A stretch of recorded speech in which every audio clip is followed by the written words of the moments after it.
You're listening to Pondering Pennies with Dempsy and Ray. All right, we're here with another episode of Pondering Pennies. Ray won't be making it this week. He got pulled out of town due to work, but we got Adam here to speak with us this week. Hey, what's up, man? How's it going? Oh, not so bad. Not so bad. You want to introduce all five of our listeners to who you are, what you do, your background in podcasting? Yeah, man. So I'm Adam. I've gone by Black Adam. That's a story there. Predates the Rock movie. But yeah, I'm Black Adam. I'm actually on the Mac Knows Worst podcast. We just came out, I think, end of February. We dropped our first episode, so we're about midway through season 1. You know, just kind of having fun with it. Okay. What do you guys usually talk about? So the Mac Knows Worst. So the Mac is actually the host, Tyler McAnally. He's lived quite a life so far, and he's only 31. Okay. We were really just talking one night at the bar, like, hey, shooting the shit, sharing stories, and some of his stories were just kind of off the wall. And he mentioned, man, I really kind of want to write a book, like a memoir book, but I just don't have the patience for it. And of course I said, well, what about a podcast? And, you know, that conversation turned into a 3-hour long, already bought a domain name, already set up a website, things like that. Yeah, we got pretty in depth with it there. You know, one of those drunk conversations. Okay. Is this Mac guy somebody you met right there that night on the spot, or is this somebody that you had known for a while and that you were out drinking with? No. I mean, we've known each other for a while. We actually both worked at the same bar here out of Little Rock. I DJ'd there and he was a bouncer. So at that point in time, though, when this conversation happened, we knew each other. We'd kick it occasionally, but we had never really sat down and just shot the shit, me and him. You know, we were kind of, I would say, more than acquaintances, but not exactly, you know, best friends or anything like that. So after we did that, though, we took off. Man, we record like once a week. We just have a blast with it, you know? Okay. How deep are you guys into it? You got your own space set up? Are you doing it remotely? You got like a room set aside in one of y'all's places? Yeah, so I got a downstairs room at my house and, you know, went out, bought all the studio stuff. I mean, my fiance has her thoughts about it, but we have green screens hung all over this room. So it's full blown studio. She wanted a pool table down here, but this kind of superseded it for now. I mean, we could still maybe do that, but we'd move the studio somewhere else. But yeah, right now we're just all coming over to my place. Tracking. Yeah, me and Ray are filming remotely here using this same app, and then I'm in a spare bedroom with a desk in the corner. I don't think the wife is 100% set on anything yet. I started putting up like foam panels on the wall and stuff to like cut down on reverb and like echo, and she's like, what are you doing to our spare bedroom? What our guests are gonna think we're weird, got foam all over the wall when they spend the night. No, I mean, it looks like when people see that foam on the wall, though, they know it's studio foam. Yeah, you know, because it's got the ridges in it, and you know. Yeah. It's also already kind of like a weird room. It's like a catch-all room, so like, you know, from like school and stuff, like old sports photos from like football or wrestling, and then like different award plaques and stuff for work, and there's foam all over the wall and like a random desk. It's just like a hodgepodge room. People got me like looking at them through my portraits on the wall, just staring at them while they're sleeping at night. Well, you know what you do when they ask, you just tell them, mind your business. It's like, oh no. Funny story. My first supervisor, one time, this was two jobs ago. We were going to go somewhere. We were at work. And he's like, hey, put all your stuff on the truck. We got somewhere to go. I was like, oh, well, where are we going? He's like, oh, no one told you. And I was a low man on the totem pole at this point, you know. Mm-hmm. Everyone was senior to me. He's like, no one told you where we're going? I was like, no. And I'm like, all right, he's going to tell me. He's like, oh, I guess you don't need to fucking know then. Put your shit on the truck. Let's go. And I was like, okay, yes, sir. You're right. Absolutely. Shame on me for asking any questions. Do as I'm told. Too easy. Won't make that mistake again. He was a grumpy old man. Yeah. I hate supervisors like that. they feel everything's on a need to know basis. Yep. It was something silly too. We were just going over to a different building for a meeting. It wasn't anything too deep, but definitely felt some kind of way after that. I was like, copy, got it. So he was just being an asshole to be an asshole. Yeah. He would do stuff like what's the name of that movie where like they hold their hand out and they're like, joke yourself. Oh, Full Metal Jacket. Yep. So he would stick his hand out if you jack something up, and he'd be like, joke yourself, stupid. And yeah, people would do it. He ended up getting a talking to because of that. So it's whatever. Yeah. Foundation's first job, 18, 19 years old. Who I am today because of it, probably worse than for better, honestly. Yeah. Yeah, for sure. You know, actually, thinking of Full Metal Jacket, I've seen that movie all the way through only once, because anytime it's on or I catch it, I only watch the basic training portion of it, because that's like the best part of the movie. It's funny, and it's like almost two completely different movies. Yeah. Yep. Like Absolutely. takes such a turn after that. Yeah.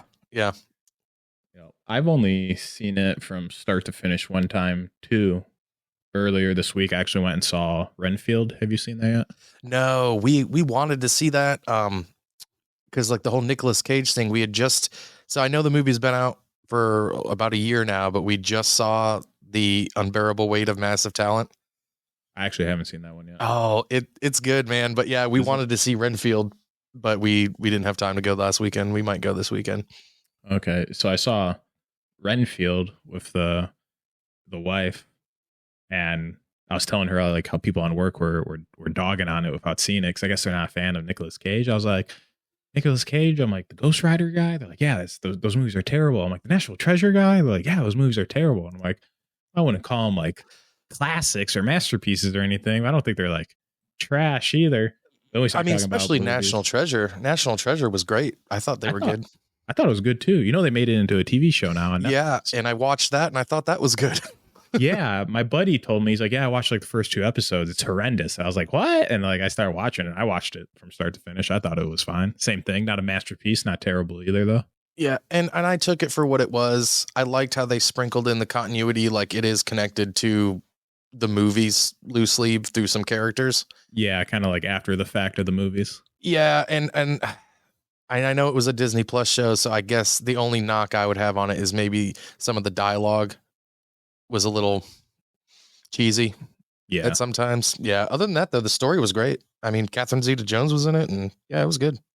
Yeah, my crutch with movies is I'm just terrible with actors and actresses. I'm like, yeah, I saw that movie. It's got that one guy in it. I don't know the name, so I just like ramble off like 5 other shows or something that they're in. They're like, oh, you know, talking about Johnny Depp, and I'm like, yeah, Jack Sparrow, the guy from Pirates of the Caribbean. Like, yeah, okay.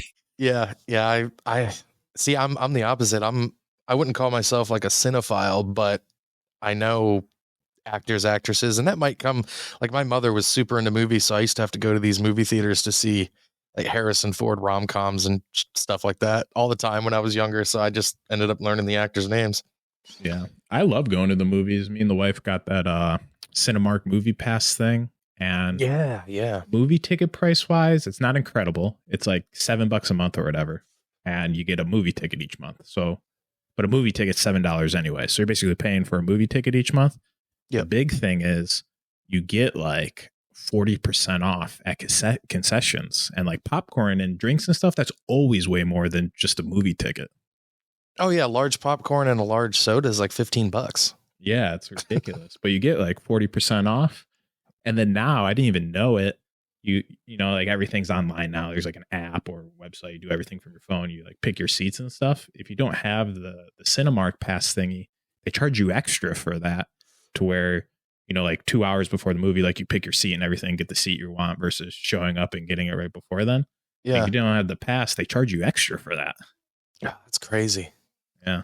But the movie thing, I was talking to my wife, and I guess a lot of people like will watch movies several times if they like them, and that's just not my thing. Like even my favorite movies, like Tombstone, I just watch them one time, and one time I'm good. I can't go back and rewatch movies because I already know what's going to happen. It's like the thrill of watching a movie, seeing the story play out for the first time.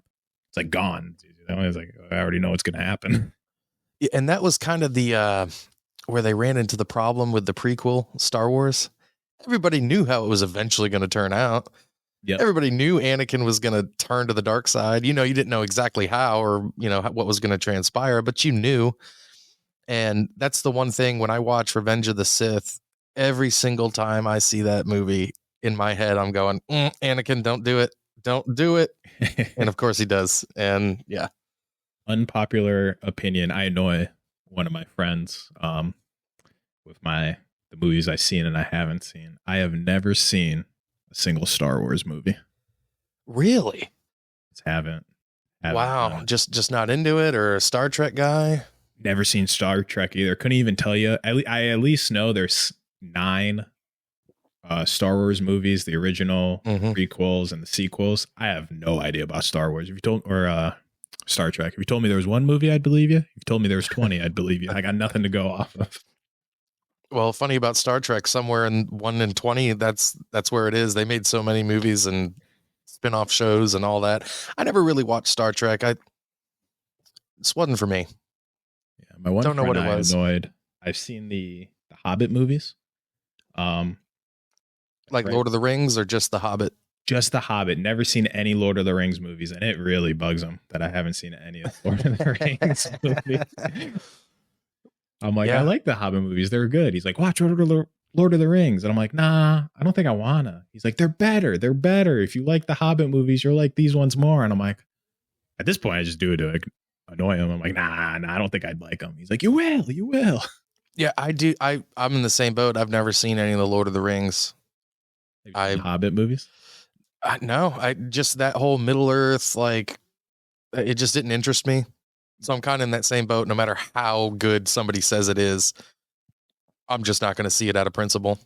Yeah, the Lord of the Rings is definitely not my cup of tea, not like my vibe for movies. But yeah, the Hobbit movies at the time, I was in a dorm room and we didn't have like internet, didn't have cable, didn't have nothing. So it was like we were either in our dorm room twiddling our thumbs with my roommate and this other guy that lived down the hall, or we're out and about in the small town San Angelo in what would that be, like southeast Texas, maybe southwest Texas. And so we watched a lot of movies, and that's like when the Hobbit series was coming out. And then after that I ended up moving to Alaska for a few years, and that's when like the rest of the series came out. And I was with my wife at that point, so drug her along to watch the rest of the movies. Yeah. Yep. Lord of the Rings, Game of Thrones. I never watched like Game of Thrones. You've never seen Game of Thrones? I saw the first episode and I just couldn't get into it and never went back. I will say it's almost like they needed another, like they got like to the point of no return, I feel like, where like series either come to like a nice close after like 5 seasons, or they just get terrible and run for 23, like Walking Dead. Yeah, they're just money grabbing. Yeah.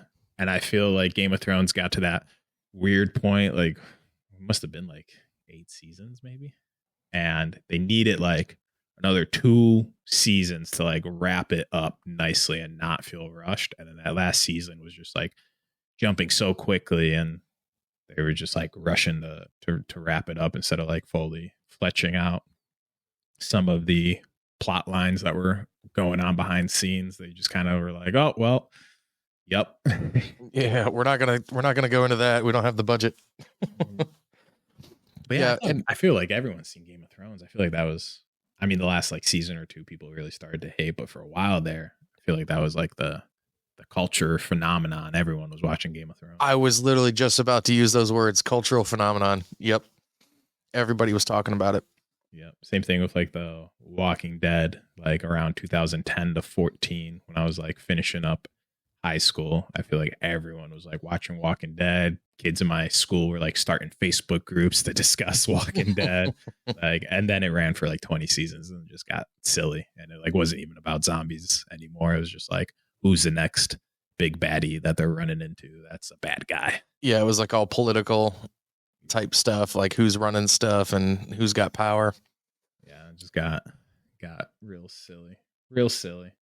But sorry I kept you waiting today. Had some stuff. Oh, no worries, man. Work. I was like 2 hours away, and I was like, well, if I start the drive by like 3 and the 2 hours, I'll make it.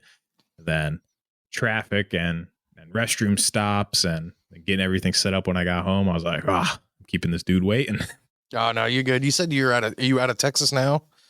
Did you move from Alaska back to Texas? So born and raised New York, and then went to Texas for a little bit, and then to Alaska, and then Colorado, and now in Texas again. About to be in Georgia for about half a year for some stuff, and then we'll see where I go next, where the company puts me. Right. Yeah, I lived in Austin for a few years, like Round Rock, right outside of Austin. But around what time frame? I feel like Austin kind of. I lived there from late 2011 till 2017.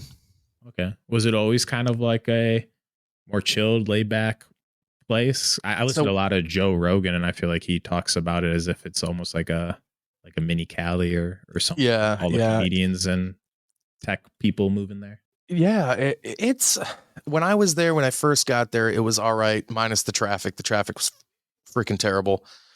But everything was kind of chill. A couple years into it, though, that homeless population downtown started absolutely getting out of control. Really? And from what I hear, friends still back there, it is even more out of control. You got blocks and blocks and blocks, almost like those portions of LA where you just don't go because it's just homeless population and everything's run down. Yeah. It's kind of where some of Skid Road. Yeah. Yes, exactly. Yep. Strange, because I mean, Austin's a big city, but it's not like New York or LA or anything. You think? No, and from what I heard, to handle it. From what I heard back in the day, and you might have heard the same things, living in Texas for a while. So all the major cities, Houston, Dallas, San Antonio, they all have a good interstate infrastructure. They got the interstates coming through it, then they got the loops that go all around the city. Well, back in the 60s, when the government was going to fund this stuff, the people of Austin said, no, we don't want it. We don't want all this stuff there. We want to keep it the way it is, like the hippie type. Nah, keep Austin weird type people. Yep. Well, now flash 50 years now, in advance, the infrastructure's terrible. They got the one interstate, they got 35 that runs right through it. They've built toll roads, but who wants to take a toll road? I hate toll roads. I try. Yeah. I have it. I have the whole avoid thing on my phone for tolls and stuff. Oh yeah, yeah, and the infrastructure's terrible, and they're kind of paying the price now, especially since a lot of it boomed there for a while. A lot of companies started moving there. I know Dell was huge there. I think Elon Musk started building like a city on the outskirts, of the metropolitan area. I heard about that. He bought however many acres and was planning like almost like one of those old songs back in the day, like Another Day Older, Cheaper, Another Dollar in Debt or whatever. Oh my soul to the company store. It's almost like people are going to be working at a Tesla factory and ride their bike a block down the road to their house and then ride it another block to the company store. It's like all encompassing. Sounds terrible. And that's how I had understood when I read the article. Like, it's supposed to be only for the people that are working where they're building this plant or something like that. Yeah. It's almost, I don't know. I feel like Russia's really been thrusted in the spotlight here these last year and a half. Mm-hmm. I guess there's a lot of towns in rural Siberia like that were set up under the USSR around like the natural resources there. And some of these places, like all the adults worked at the factory in the town. So like it'd be, a decent sized town of like 100, 200,000 people, like a small city. And there was just one factory that everyone worked at. And then, the USSR collapsed. They weren't being subsidized anymore. There was no need for whatever raw materials they were producing. Factory went under, and all these places are just like destitute and poor, and people are trying to move to all these other different places because their one means of living went kaput.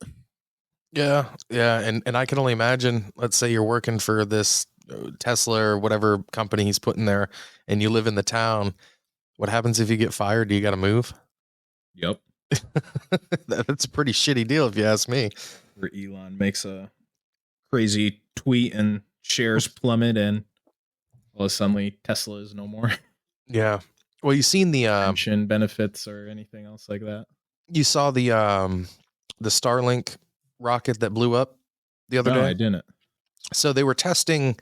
So SpaceX was testing their Starlink rocket that's supposed to take people to the moon and Mars, and eventually.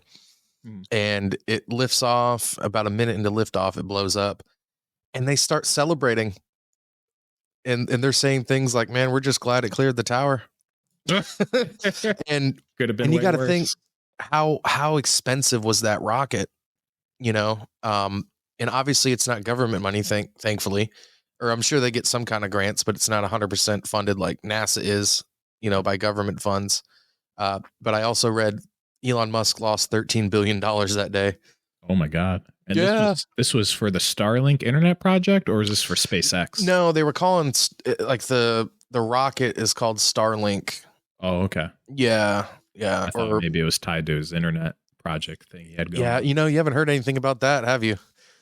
The last thing I heard about it was for Starlink, the internet project. They had come out with like a 2.0 version of the satellites that they ship people. Like they came out with a second gen base model and a second gen, deluxe model or whatever they had before. And I guess it's supposed to allow people, if like you're a van life kind of guy, maintain your signal on the move instead of like a set up one and done kind of deal. Wow. Yeah, because I remember it was like a lot of beta testing. It wasn't readily available for the public, and then I didn't hear anything about it again, so I almost assumed it was scrapped. No, I know my buddy in Colorado, he uses it for internet, and I have another buddy in Alaska up near Fairbanks. He uses it for internet, and I'll play video games and stuff with them. I don't know, what their latency is like, if they're like skipping around the map, but whatever it is, they don't complain about it. But like this time last year, Elon was even using it like floating satellites over Ukraine and providing them with free internet when Russia first moved in. Wow. Yeah, I think they did stop. I know at one point Elon tweeted like, this is how much per day per month this is costing, Starlink as a company to provide this service to Ukraine. And he was asking for subsidies from the US and other foreign governments to keep the service up and running. And he got a lot of backlash for that, which seemed kind of weird. I understand he's a billionaire. He's got all these companies and stuff, but he is providing a free service for a nation whose sovereignty is under threat by a rogue state. But I don't think he ever, because of the pushback, I don't think he even got any grants from any governments. So I don't know if he cut off the service or if they're just still running a deficit where that is at right now. You got to think there's got to be some kind of write-off there, though. I don't know, because like Ukraine's not a charity, right? So well, the United States treats it like one almost. So yeah, that's it's a lot of taxpayer dollars. I will say the way I look at the war in Ukraine is like a virtual machine running on your computer. It gives us a good insight while it is costing us money. It is, in the grand scheme of things, much cheaper than the war on terror year over year so far. And it gives us the opportunity to see the capabilities and limitations of a foe's military without putting U.S. lives on the line. So I will trade U.S. capita over lives any day to see what Russia's strengths and weaknesses are if we ever came to a head-to-head conflict. Man, that is a great insight, because I had never really thought of it that way. Because the news has really cooled off on reporting on the Ukraine stuff. Yeah, the first couple months, that's all you ever heard about was Ukraine. Here's an update. And from the last I remember, Ukraine was doing actually a decent job of neutralizing what Russia was trying to do. Yeah. So I think the world, have you ever heard the term paper tiger? No. So a tiger is scary, right? Like tiger's going to eat you if he catches you out in the wild. but you're probably not afraid of a tiger that's made out of paper because it's not real. There's actually nothing of substance there. It's just paper. It's origami. Hmm. So I think a large swath of the world's populace and the world's governments have realized that Russia is a paper tiger. They are a vast country that is sparsely populated, whose ethnic majority of Russians is been on and will continue, from what it looks like, to be on a population decline. And their country also, borders wise, is terrible to defend. Oh, huge. Yeah. Yeah. So when you have these vast open plains that can be swept across by invading armies, and you're on a population decline, to actually, in Putin's eyes, they are legitimately under threat existentially as a country. So if you do not have the means to protect yourself, your best bet is to push your borders out to natural defenses like waters and mountains to make your position more tenable. And that's basically what he's trying to do with mini wars in Georgia, now Ukraine, Crimea. If he ever, was successful in Ukraine and were to push into the Baltic states and Poland, hopefully never Poland since they're a NATO member, that would get frisky real quick. But I think a lot of people have realized through corruption, Russia is not the juggernaut that they thought they were. Now, they are unique in the sense that like they're a rogue state with a crazy man at the head of them, pretending and nuclear power, like they have nuclear weapons and stuff. Yeah. Yeah. So they're going to do that. So in war, there's a term called combined arms tactics. Are you familiar with that at all? I want to say yes by what you're saying. Combined arms seems, but go on, because I'm not 100% sure. Okay. So combined arms would be like, you have an infantry unit in the Middle East who's conducting CQB tactics, close quarter combat, and they're going, room to room, building to building, and they're clearing out of town of any insurgencies and stuff. Just specifically, the Middle East, because that's the theater we've been in the last 2 days. Yeah. Yep.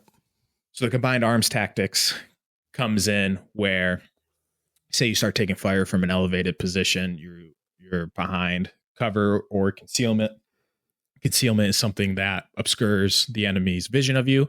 Cover is something that is actually protecting you from incoming rounds. So behind cover or concealment, and you got a guy on the radio, and he calls in a C-130 gunship to destroy everything that is on that hillside that is currently posing a threat to you. That would be combined arms. You are taking two different operations of the military and putting them together to make the mission successful.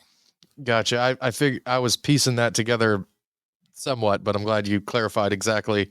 Yeah, like you call in another branch of the military you got ground forces and you got air forces. Exactly. Yeah. Yep. Or you're receiving maybe, World War II style D-Day bombardment from offshore from the Navy to soak up defenses before, you make that first wave of landing troops. Yeah. But that obviously takes a certain level of training and coordination. And I think, the corruption has taken such a toll on the Russian forces. They are incapable of conducting in the 21st century combined arms tactics. And they've just resorted back to like World War II trench style fighting and just throwing wave after wave of men at the enemy until they run out of bullets and just bombarding everything with artillery until it's rubble, and then moving into the pile of rubble and setting up the artillery and then bombarding the next place until it's rubble. Jeez. Which isn't obviously Hearts and Minds campaign really sticking with, we are liberating Ukraine from, denazification or these corrupt leaders that are people like Zelensky, when, you're just leveling town after town and slaughtering hundreds of thousands of civilians. Yeah, and like you said, Russia's a lot of nothing in most parts, and the population, you got to figure these little rural towns, they're not on the same agenda. Like, oh yeah, let's go invade Ukraine. They probably just want to be left alone, just chill, or move somewhere else that's not middle of nowhere. Yeah, 100%. And the terrible thing that's happening is Russia's so large. There is like 59 semi-autonomous nations that make up Russia. That is the Russian Federation. It's a conglomerate of different states and nationalities. And that was Unfortunately, kind of like yep, what the USSR was, right? Just a bunch of different kind yep, of sovereign states that were all one. Yeah. yep, almost pretty much, minus the dictatorship, kind of like the United States. Yeah. And Yeah. yeah, but if each state had its own ethnicity versus like a predominantly, Anglo-Saxon white ethnicity throughout. But unfortunately, with these mobilizations that Russia's doing and conscripting people, they are not coming from the eastern half. They're not coming from St. Petersburg, or not the eastern half, sorry, the western half, St. Petersburg, Moscow, all these ethnically Russian places. They are coming from the more sparsely populated places in Siberia, and they are, taking a toll on these ethnic people, and they're the ones going to the front lines because at the end of the day, Putin knows like there's an unspoken rule where, over the past 20 years, the Russians know he's corrupt. They know he's a despot. They know he's a dictator. But life under him in general has improved for the average Russian. So, you do your thing. I keep prospering economically and socially. And as long as these two things kind of go hand in hand, you're probably not going to have a mutiny, a rise up in the, the ethnic Russian population that makes up 60-70% and is in majority of the major cities. But with all these sanctions and stuff, you're starting to see a contraction in the Russian government, and perhaps maybe something in this coming decade will happen if that unspoken social contract of improving standards of living kind of breaks while Putin still continues, the strong handed diplomacy and getting them into these wars and things. And the shitty part about that is here we come, America, we're going to want to push our agenda. So we'll somehow find a way to get involved in all the shit show over there. Yeah. Yeah. Everyone's got an agenda, especially in America. The left and the right, realistically, the mainstream Republican and the mainstream Democrat in the world stage, when you look at what socialists around the world and fascists around the world really look like, the Republicans and Democrats aren't actually that far apart. Yeah, the political spectrum. No, just over here they have all it's the, what do you call it, the woke culture type stuff. That's like what they're fighting over right now. Or, the people, at least the politicians behind closed doors, are probably having different conversations and just going with whatever their party wants them to go with, Yeah, it gets a little silly after a while. You got authoritative regimes, nothing against Chinese people, but the CCP, their government as a whole, they got 100-year plan to win the war in the long run, and we're over here worried about what bathrooms people use. Really, things into perspective on what matters. Yeah. You got to imagine how we look to the rest of the world, man. I think people must be shaking their heads. I think it's a uniquely first world problem. Like, I can only imagine the more secure and prosperous you are in life, the more things you almost have to make up to be worried about. Because some people just can't be like, I'm good. Like, everything's good. It doesn't get better than this. There's always another cause for some people. Well, what I feel is social media has been the downfall to society right now. Everybody can get on there. They're independent journalists now. Everybody goes and takes pictures and videos of things and posts their opinions, and people talk about it. 20 years ago, people didn't have problems with certain things, but now social media comes around. All it takes is that one person to post something, and then everybody feels because they have a voice, and that's fine. Yeah, you have freedom of speech, things like that. Doesn't mean you have to poke the bear. Yep. And especially about trivial stuff. Yep. I feel like tolerance is no longer acceptable. It now must be accepting. Like, why isn't it just good enough that I don't care what you do because it doesn't affect me. Why am I the bad guy if I don't actively advocate and support what you're doing? Like, as long as I'm not trying to stop you from doing what you're doing, as long as what you're doing isn't illegal, unethical, or immoral, I don't care. Why is it almost like a coercion for me to like be a spokesman on your behalf? That's not a thing. I just have to tolerate you. I don't have to accept you. Yeah, because the stuff that, let's say the other side of the coin, somebody that likes to go do something, doesn't bother nothing. Now all of a sudden, oh, well, I have a problem with it. Why? It's not bothering you. Yep. How did that stop you from doing anything you wanted to do today? Oh, it Exactly. didn't? Why do you care? And that's where so every time the election series comes or election season comes up, everybody, of course, they take a side, and it's almost like a competitive nature, and they don't even really care about all the details. It's just because they took a side and they want to win. Yep. And then when they Almost don't win, like a sports team. yeah, like a sports team. Yeah, exactly. So when it comes to a presidential election, some of the policies and stuff, they really don't care what they're talking about. They just pick a side and they just want them to win. Mm-hmm. And when your side doesn't win, that's when they start bringing up things, they start saying things, and it's like a fight. I always, in my whole thing, I have a very specific saying. Every 4 years, I go through the same checklist of my sayings. Oh, well, blah, blah, blah, blah, blah, blah, blah. They want to do this. They want to do that. And I go, well, you know what? I'm going to wake up in the morning. I'm going to go to work. I'm going to drink my cup of coffee. I'm going to do my job. And I'm going to come home, crack a beer open, go to sleep and do it all again. And see what, if the policy he has on, green energy, that's not going to really affect me. Not in the, not in the interim, but in the long term, maybe if they say, okay, well, now everybody has to have an electric car. Yeah, of course, that'll affect me eventually. But my day-to-day life, it's not going to be too much different. Yep. I think people do. Well, I know people don't know how our system of government works because for some reason I feel like there's this vague sense in the air that we are an absolute democracy when we're not. We're a constitutional republic.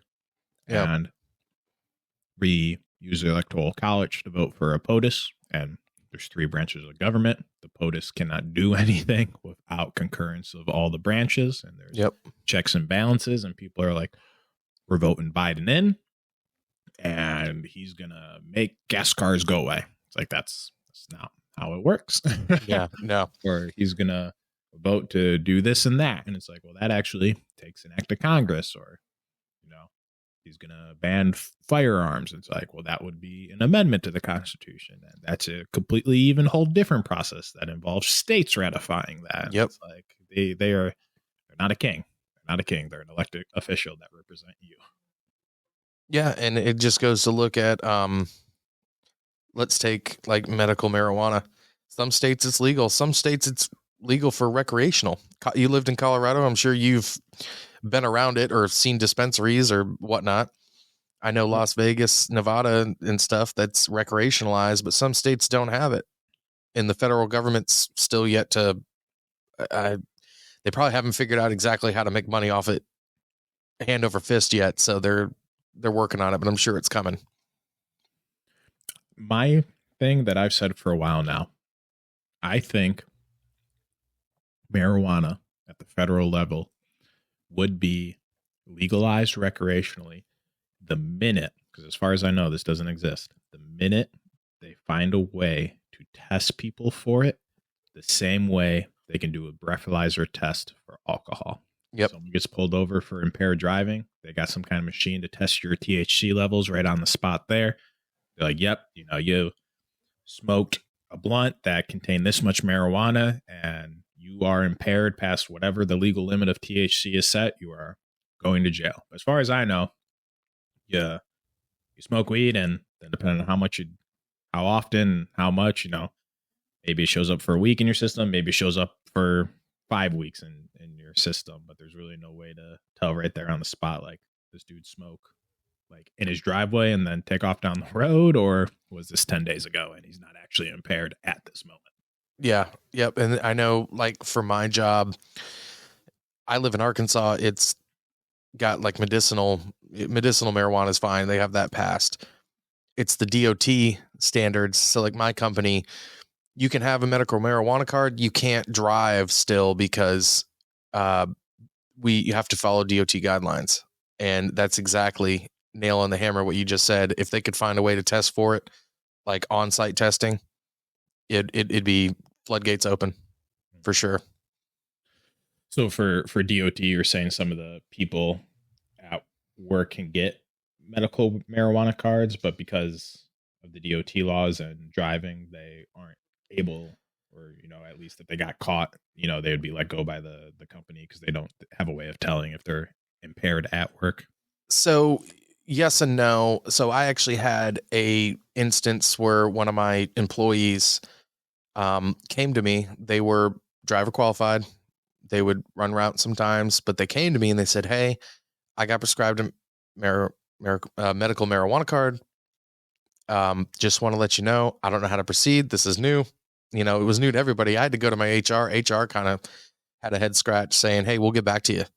And 2 or 3 days goes by, they get back to me and they said, "All right, look, so because it's medicinal and it's prescribed to them, they can still be employed. We just kind of folded this person into warehouse operations versus being on the road." But they said, they can't drive because if they're prescribed it, means they could be on it. And DOT standard says that's a no-go. So the caveat to warehouse wise, are they allowed to operate forklifts and stuff? So in our warehouse, we don't have any powered equipment, so we don't have to really worry about that. So the caveat to it was we're not going to like randomly test them because now they're not subject to DOT standards. But they said if they were to ever, slip and fall, have an injury that required like a drug testing and they pop positive, it's still company policy to you got to be clean. So it was one of those, in the end of the day, use at your own risk. Kind of putting himself between a rock and a hard place. If he ever had a legitimate concern and right to workers' comp, but he failed his drug test, it'd be like, yep. Well, yep. Bro, were you smoking right before work or were you not? And again, it all comes back down to we can't tell if you just smoked before you came in or if you smoked 2 or 3 days ago. The test is gonna flag positive. Yeah. One of the things I always thought was funny is, do you watch football at all? The NFL? Oh yeah. I always thought the NFL's drug testing was kind of weird. Like I get drug testing, you want to make sure they're like not on steroids or everything, level playing field and whatnot. But why do I care if Lamar Jackson smoked a blunt on the off season? Yeah, there's no competitive edge, at least during the game time. I know these guys are mostly doing it, or at least they're saying they're mostly doing it for like recovery. Their muscles are sore and they're sore after games. So they smoke pot and it alleviates the pain and this, that, and whatever. But is that really why they're doing it, or they just want to get high? And here's the thing. Either way, I don't care. You want to get high, get high. And especially in a lot of these, there's so many, like you said, there's so many states now. There's like 20 states where it's legal recreationally. So the state they're living in, personally, I don't think marijuana should be a Schedule I drug anyways. I don't think it's the same as heroin, meth, cocaine. No, God, no. But at the same time, like some of the states that they're living in, they're not even breaking any laws in the states they're living in. It's just like this weird athlete code of conduct almost that the NFL has. Like, you're not a good representative, a good ambassador of the NFL if you're smoking a doobie. Well, the flip side of that is if they just stop testing them, nobody would ever know. Yep. You know what I mean? So what's the difference? And I want to say the last couple of years, haven't they amended that? Like they can smoke pot now? I don't know. The last one I heard about, I'm a Buffalo Bills fan. Go Josh Allen. Last I heard was from when a Buffalo Bills player tested positive for marijuana and he got hit with some kind of fine because of it. And that might have been 2 years ago. But I'm also not one of those NFL guys that can tell you every player on every team. Like I just follow the Bills. Yeah, no, I hear you there. I want to say because they reinstated Josh Gordon, and there was a lot of memes going around. Like, Josh Gordon was suspended for a couple seasons due to substance abuse, and it was always just getting high on pot. Really? And then they lifted the ban. I want to say they lifted the ban, and there was a bunch of memes that was like, "Is Josh Gordon's life just a joke to you?" You know, because dude, man, and he was a good ball player. And then when he was off, I think he was suspended for a season or two. And when he came back, it just wasn't the same. You know, when you miss NFL action for that long, you're never going to be back up to speed. Yeah, when you're operating at the highest level possible and you take a season off and step away, there's no way you're not going to lose a step. And at that high of a level, that just losing that step is all that really separates you. Just look at Deshaun Watson. Yep. You know, he well, at least this season, he wasn't the player he was. Yep. Not by a long shot. And then setting aside all that political crap or non-existence of political crap, depending on what side you believe, but the whole Colin Kaepernick thing, like, oh yeah, think of all the camps and stuff that like he's held for different teams to scout him, and they've all been like, nah, like he's not the guy anymore after being out of the league. See, like he's a old man or anything, like age wise, he's there, but they're just saying he's not with it. I mean, at this point, it's been however many years. You can try it as much as you want. You're just not NFL ready. You're not NFL ready. You've been out too long. You know, you haven't gone and played in the CFL or, somewhere else, the XFL, USFL. You're like dead set on an NFL position. And I can't remember, what was it, about 5 years ago? The whole thing started, the kneeling and they let him go and nobody wanted to pick him up. It was like 2017. Yeah. I want to say it was like right after Trump was elected. And, yeah. Some police brutality thing had occurred, and that's when the kneeling and protest thing started happening. Yeah. And even so, when he was still in the league towards the tail end, he wasn't exactly performing at a high level, so nobody wanted to sign him. Can't you just, and they want to push this agenda of it's because of this. Can't it just be because he's just not that good anymore? Yeah. Sometimes, people just get old or it's always, even, the 10, 15 years I've been following the NFL, like every year, like, I don't know where they're finding these guys. They're like genetic freaks. Yeah. The athletic prowess of these players, like every year, is just getting better and better. And like there's the very rare Tom Brady who's in it for 20 years and on top of the game. Like everyone has a slow decline, and while that decline's occurring, like the next generation is just gearing up, the previous out of the water, and is just that much better as nutrition and training throughout their lives gets better. Now, I'm sorry to tell you this. I should have prefaced this beforehand, but when you said Bills, I am a New England Patriot fan. My family's from Massachusetts, so oh my God. Yeah, I'm sorry, but you spoke on Tom Brady, so I have to chime in. What you said, going into the 40s, at that point, the dedication to your body is unreal. Your nutrition has to be 100%. You work out, you stay away from different stuff. Yeah, you're going to last that long. But again, that's almost like an anomaly. The quarterback position, or at least the way he played the quarterback position, didn't really take too much of a physical toll on his body. His whole career, he was injured one time with that ACL. He was good. I look at Josh Allen, like you said, next generation of athlete. He's like Big Ben, only more mobile. Yep. He's like a Big Ben if Big Ben could run. Yeah. If he wasn't carrying a piano. Yeah. Yep. Big Ben is not stiff arming people, hurdling people, which gives me the heebie-jeebies sometimes. I go in the air and I'm like, oh God, like he's going to come down. The knee's going to twist. He's going to get his head knocked off by a strong safety flying in and destroying him while he's in the air, or he's going to jam up his arm or something on a stiff arm, or get a finger caught in a face mask every time. I'm like, oh, this is the one. Like, your job is to throw the ball. You're not a running back. Just slide. Yeah. But man, he makes plays. He makes plays for sure. sometimes I feel like he tries. The Bills don't have a lot of star power. We don't have a lot of weapons on offense. So sometimes I feel like he feels like it's on him to win games, and he does too much. And sometimes that bites him in the butt with fumbles and interceptions when the play's just dead and you got to let it go and come back on the next one. Yep. I think he's gotten a lot better at that over, the couple seasons he's been playing now. Because that's what you see a lot of the times. A lot of these young quarterbacks want to extend the play when they should have just thrown it out of bounds and let's just regroup and next down. Yep. Yeah.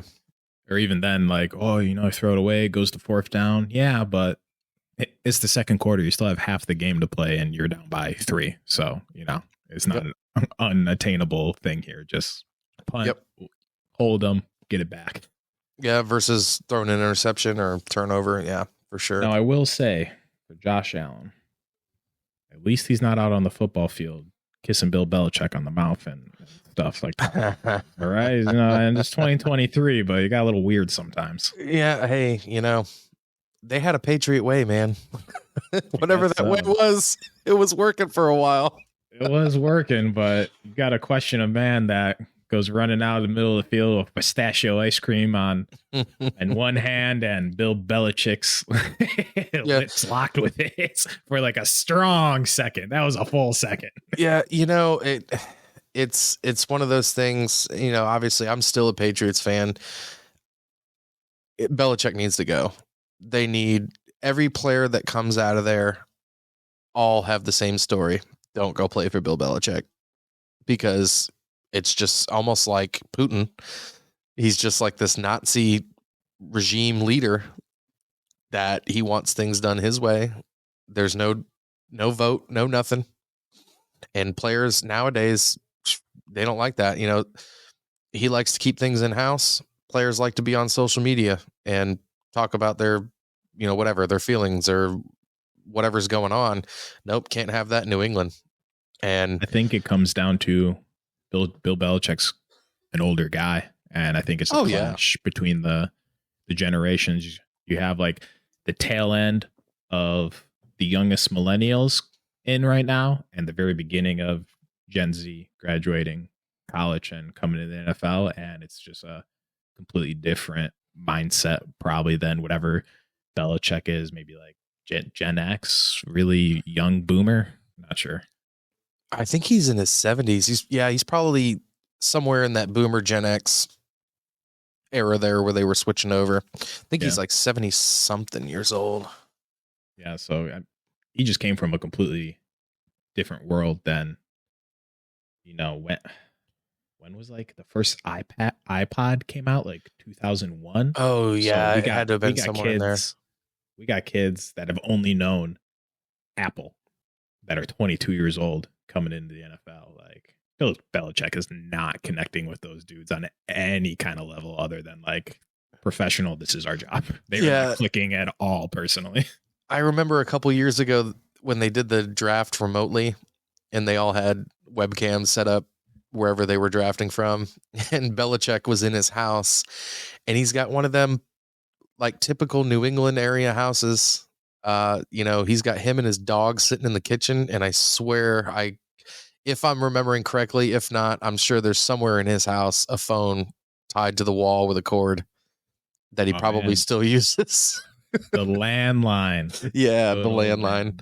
I will say I don't know anyone anymore with a landline. My dad I don't have one. Last person to let it go. And man isn't even that old. I think he just recently had a birthday. He is 53, 54.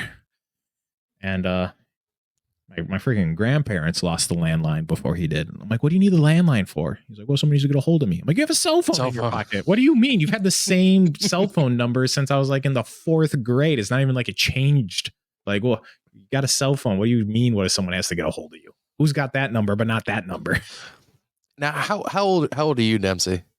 I am 28. So, fun fact. Okay. We call my wife. We started calling her the Padusa. She fact checks us and make sure after episodes we don't accidentally dox ourselves with names and stuff. She listens back to them for editing and stuff. She is turning 30 this year. Oh. So I am 28.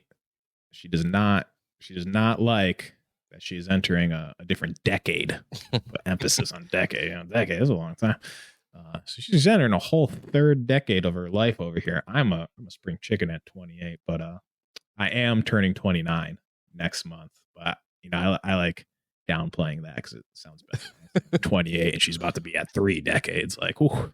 Yeah, you're gonna say 28 years old until you turn 29. I'm sure.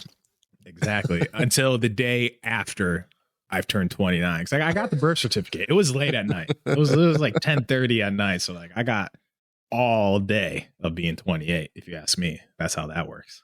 Yeah. So I asked because I'm 35 and I have plenty of friends that are in that, like my fiance is 20. She turns 27 next month. I have plenty of friends from that 25 to my 35-year-old range. And there is a lot of cultural difference there. So my question to you is, do you remember any phone numbers that were important, like a parent phone number, work phone number? Yes, for sure. I still remember my parents are divorced. I remember my mom's landline and I remember my dad's landline. Yeah, because so you grew up in that age where you didn't have a cell phone in your pocket at one point to where you had to know the number or you were shit out of luck. You were done for. I remember I got my first cell phone in the 8th grade. It was a flip phone. Didn't do pictures, didn't do text. I could just call. And I probably wouldn't even had that in the 8th grade if my parents weren't divorced because I went back and forth. I'd be at one house, Monday through Thursday. And then the other parent would pick me up from school at the end of Thursday and I'd be there through the weekend. Yeah.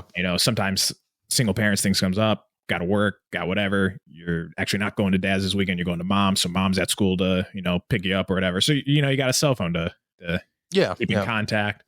Played a lot of sports. So I would stay, late after school during practice and stuff, depending on when practice ends.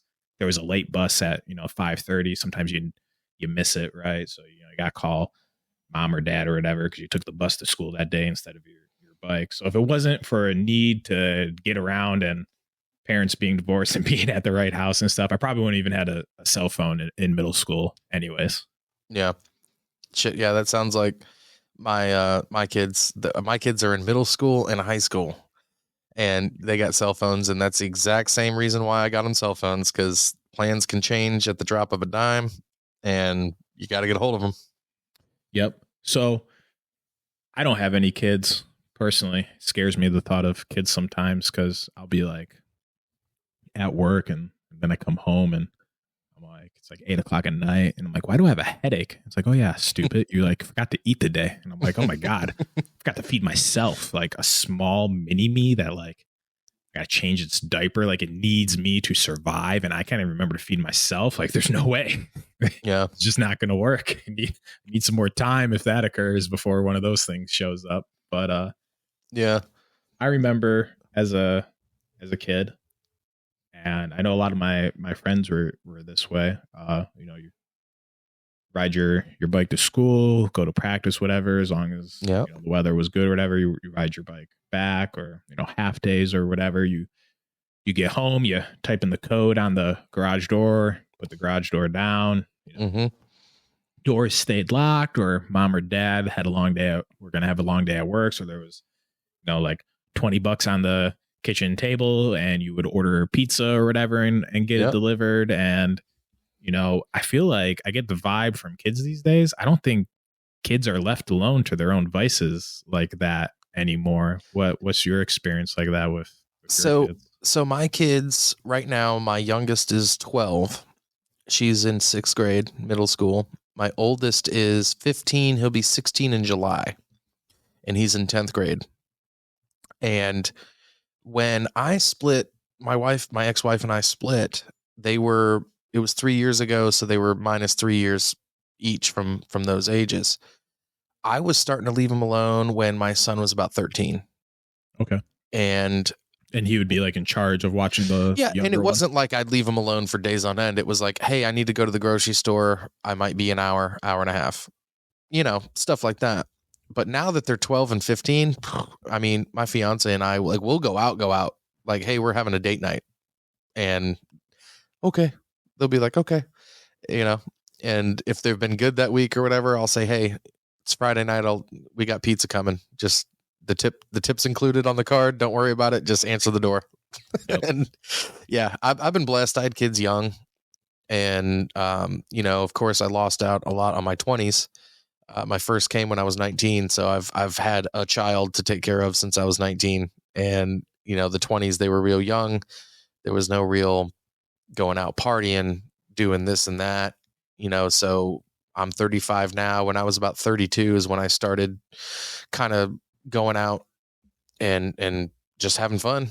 And I was able to do that because the kids were old enough. Yeah, I can remember. I remember the first time I was left alone by myself for an extended period of time. I was 16. So I have two brothers, one of them being Ray, obviously, and I also have a sister. So, fun fact, Ray is my stepbrother, so no blood, different moms and dads. Our sister is both our half sister. So our sister shares the same mom. Okay. Or I'm sorry, I share the same mom with my sister. He shares the same dad with our sister. Gotcha. But him and his brother are from his dad's previous marriage, and I am from my mom's previous marriage. But anyways, yeah. They would be around, their mom had full custody. So like, especially during the school year and stuff, they were in a different school. So like throughout the week, they'd be at their mom's house. My mom and dad's relationship was a little more platonic than his dad's and mom's. So my parents had a pretty good, split. I'd be at like one house for 3 days. And on that fourth day, when I would go to school, when I get out is when I'd be going to a different parent's house for, the next 3 days, and on the fourth day and so on and so forth. And then obviously it was always, my choice if like that weekend, I was supposed to get out of school on Thursday and then go to dad's for Thursday, Friday, Saturday, Sunday. But me and my friends wanted to do something, I could always just call up my dad and be like, hey, I'm spending the full week at mom's because I got something going on with Yeah, for sure. Me and my dad had like a hunting trip or something planned in the summertime. I just tell mom like, hey, yo, I know I'm supposed to be at your house Sunday, Monday, Tuesday this week, but me and dad got this plan, so I'm staying here. And then obviously it got more and more loose as I got a learner's permit driving, and kind of became, I want to say an adult, but given the privileges of an adult to kind of do my own thing. You know what I mean? How was your parents with that? Were they cool? Like, oh no, I understand. Yeah, I don't think my parents 100% do not like each other. I'm in the same boat, bro. My ex-wife and I barely ever talk. Like marriage ended in a bad way. Hey, same boat. I think they were adult enough to try and not let that seep into my life and make me feel any kind of way, because two adults at some point decided to have sex and a kid and then no longer be married. Yeah. So regardless of how they felt about, like, I remember distinctly at one point I was a senior in high school. I was 18 years old, and I don't remember what had happened.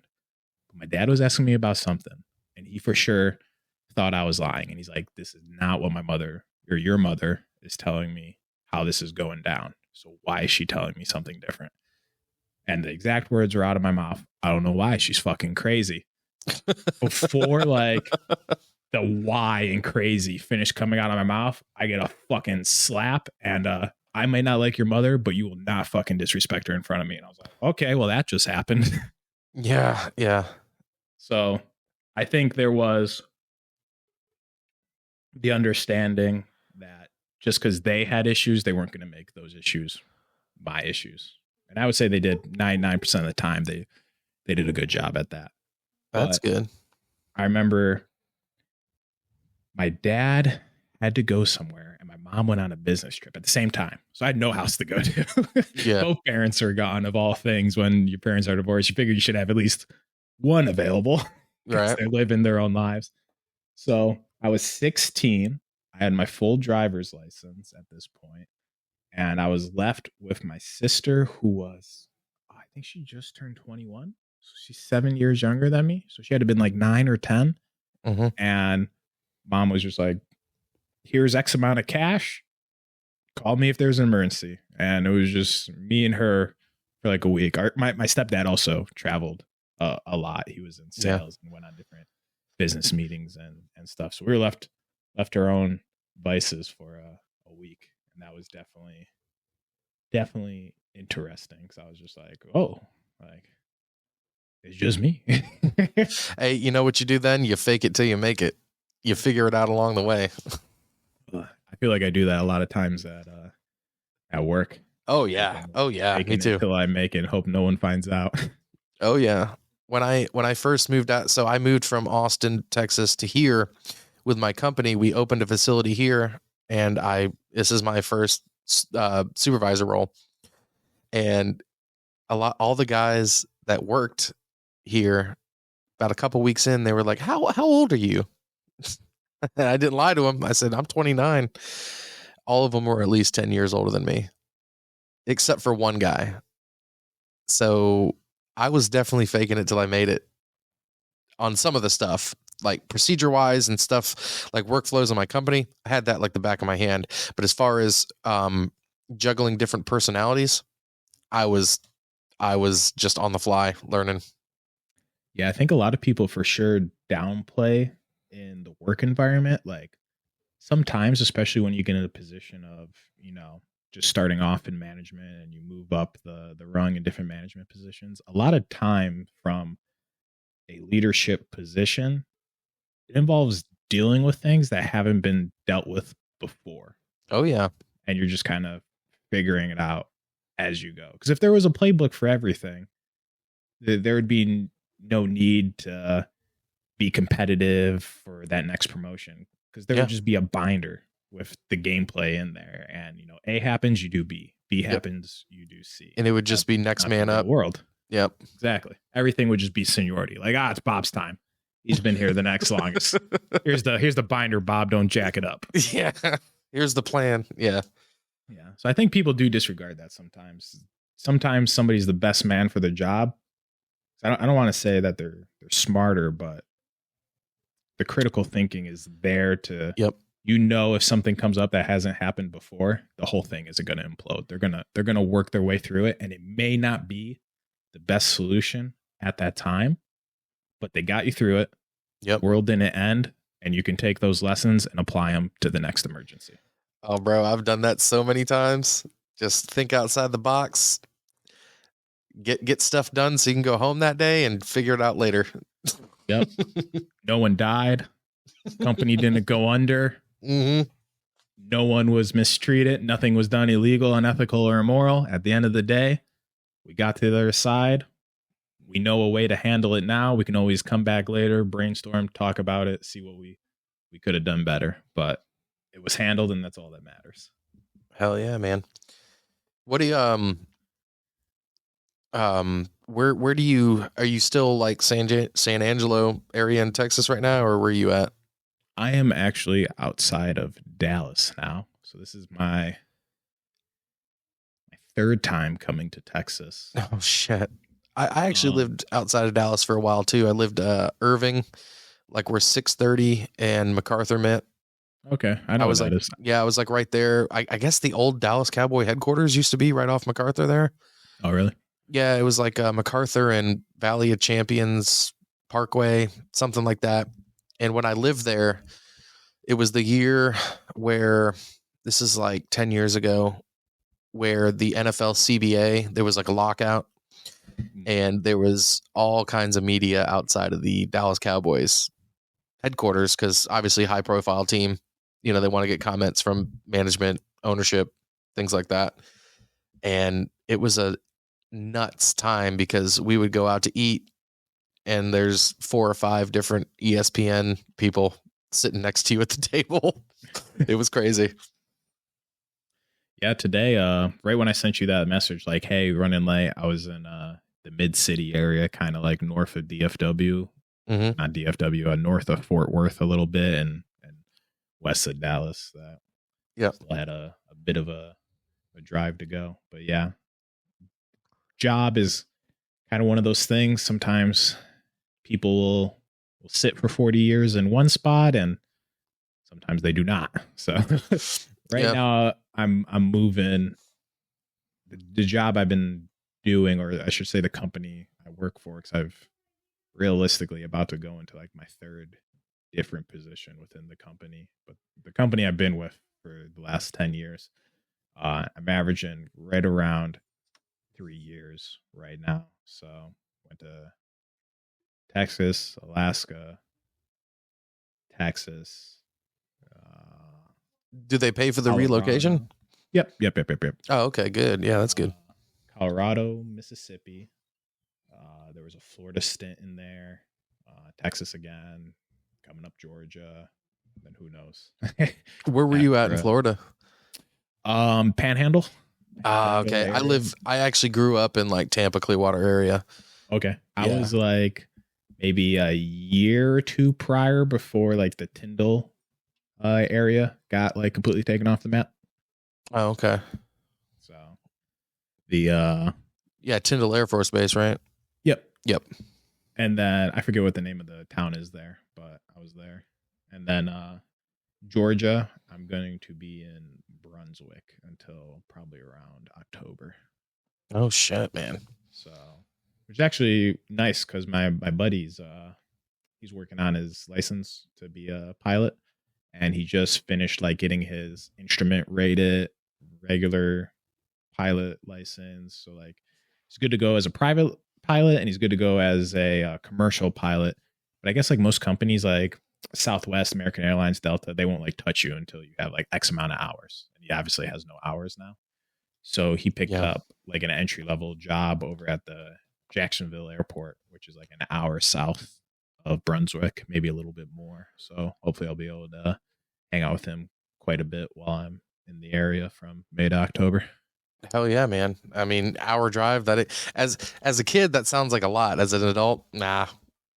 Yeah. Yeah. And especially like in Texas here and even in Colorado, like these roads, like, I don't know like what it is in the New England area, but in New York, like the highways, you're crawling at like 60 miles an hour. Here, the posted speed limit's 75. And if you're not doing like 80 to 85, you got people angry on your butt, honking the horn at you, like flipping you off. Yep. So an hour, like you go 80, 90 miles. That's a distance. Man, there's a toll road when I left, it went from like Hutto down to what was it? Seguin? It's a toll road and it goes right by the airport in Austin. The posted speed limit was 85 miles an hour when I left. Oh, geez. Yeah. And I was like, man, this is like the Wild West. 85, you blow a tire, you're dead. Your car's flipping, ugh.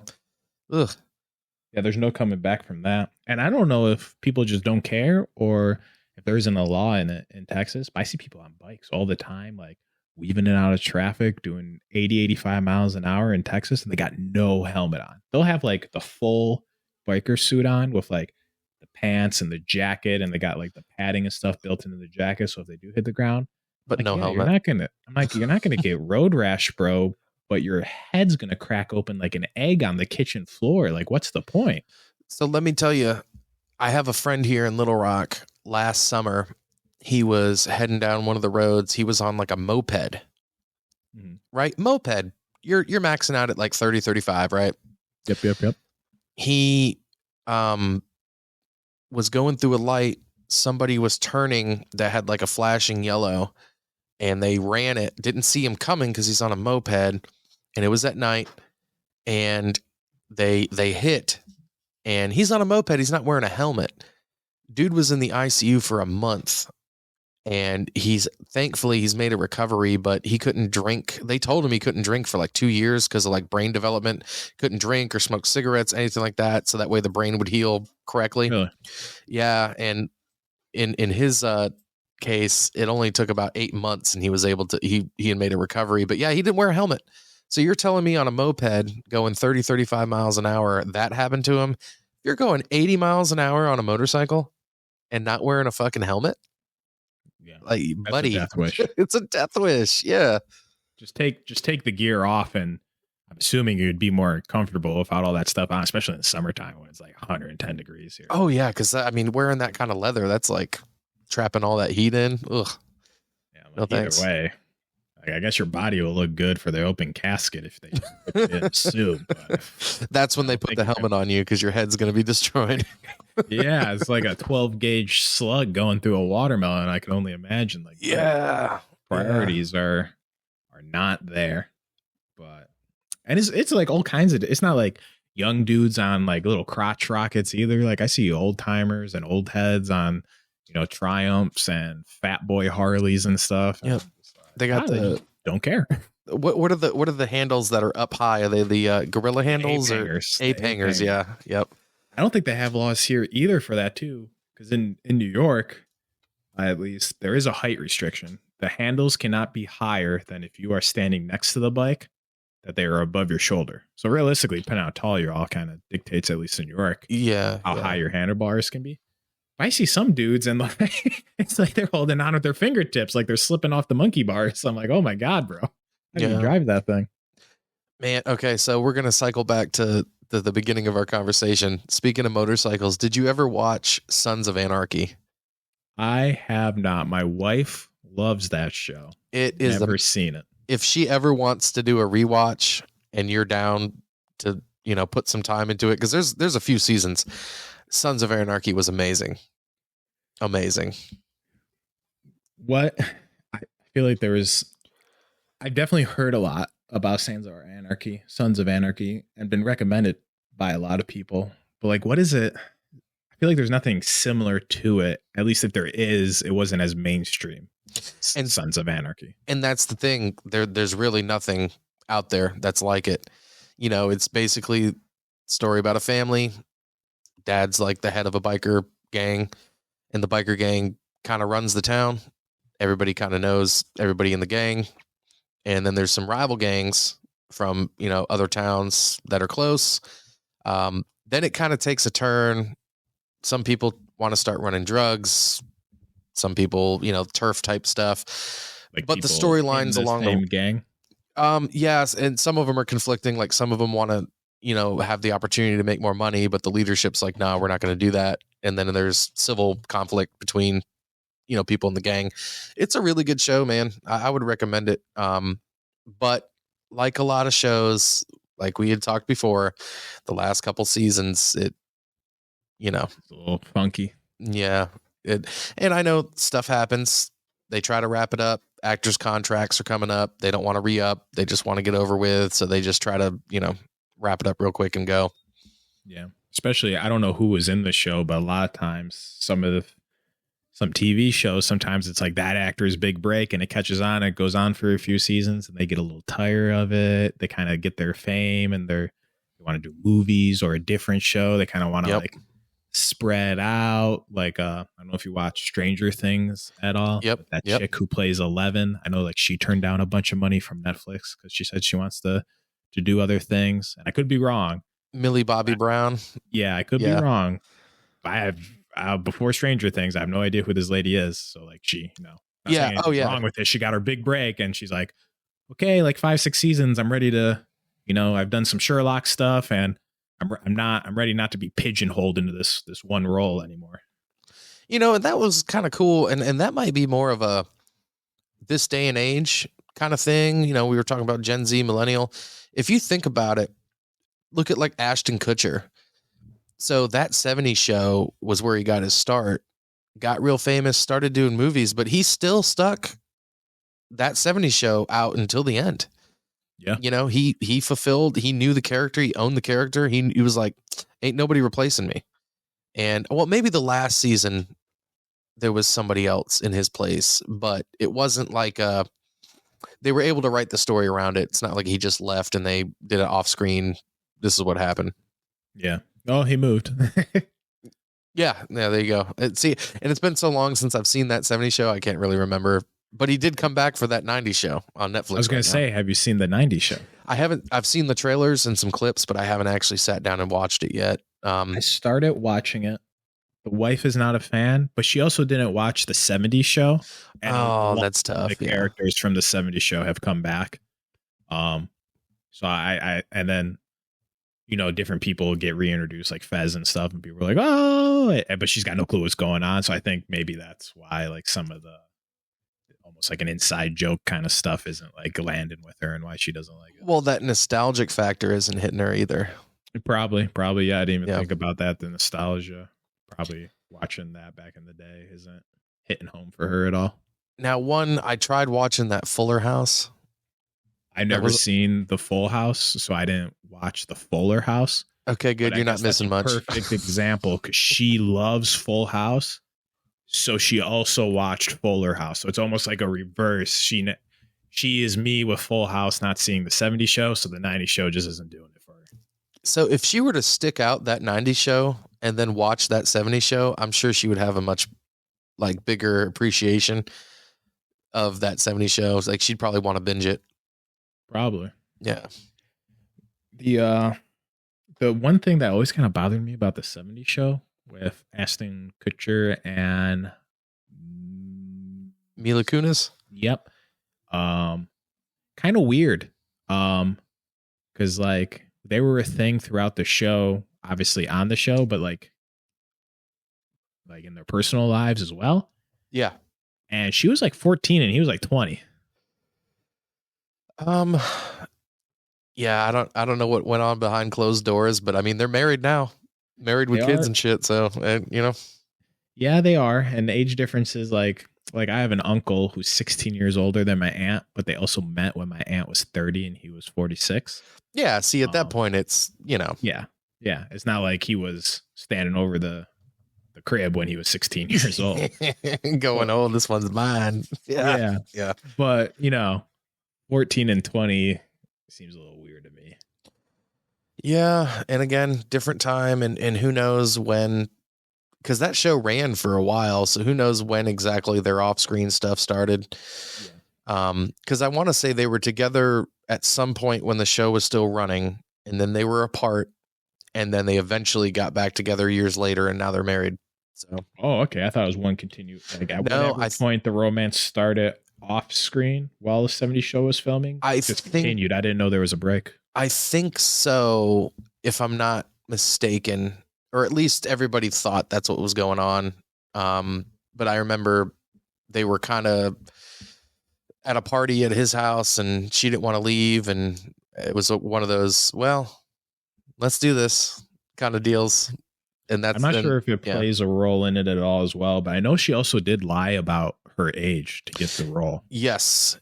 And then when it came down to how long she was like, yeah, I'm like 18 or 17 or whatever before, like how many seasons in or how long they had known each other before I was like, yeah, I'm actually 14 years old. I think what happened was she auditioned for the role and told the casting director she was, you know, X age. And then once she got the part, you know, you got to start signing paperwork, contracts. That's when they found out she was that young. And they said, well, you know what? Now we want you for the role. So come on with it. Yeah. She speaks fluent Russian. Yep. And I think she's from Russia, but she might also just be from like a comm block country like Ukraine or Belarus or something. But I want to say she's from Russia.